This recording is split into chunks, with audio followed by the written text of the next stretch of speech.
Distributing a house correctly. If a deceased estate includes property, then it's important you check its exact status and ownership. This can affect how it's treated in terms of the value on the probate application and how it's distributed to beneficiaries. To check a property's status and ownership, you need to look at its title. If the property is unregistered, this usually takes the form of title deeds. If it's registered, you can get a copy of the relevant title document from the land registry. Types of property ownership. The deceased may have owned the property either in their sole name or jointly with others. Where a property is in the deceased's sole name, it's distributed according to their will or the intestacy rules if they died without making a will. The whole value of the property must be included as part of the estate on the probate application.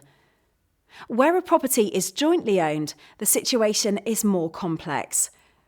A property can be jointly owned as either joint tenants or as tenants in common. Joint tenants explained. If a property is owned as joint tenants, the owners own the whole property in equal shares, for example, 50-50. It also means the rules of survivorship apply. In other words, when someone dies, their share simply passes to the surviving owner and probate isn't required for this asset. In this situation, you should contact the land registry to remove the deceased name from the property's title. If the property isn't registered with the land registry, you should put a copy of the death certificate with the title deeds. It's important you get an accurate valuation, as the value of the deceased share in the property must be included as part of their estate when completing the probate application. See our videos on inheritance tax and professional property valuations for more information. Tenants in common explained. Tenants in common means the owners each have distinct shares in the property. These distinct shares don't have to be equal, for example, 70-30. In this situation, the deceased share passes according to their will or the intestacy rules, and probate is usually required.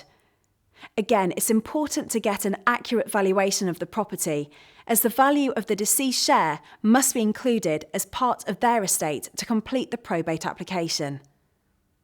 Important point. A joint tenancy can be changed to a tenants in common scheme, usually by the owners serving a written notice on each other in a process known as a severance of the tenancy. In this situation, it's very important you know exactly how the property is held, as this affects who receives the deceased share. Top tip.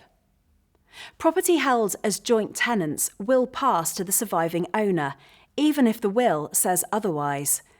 However, if the will attempts to give away the deceased share, this may be a clue that the tenancy has been severed, something that's not always obvious from the property's title.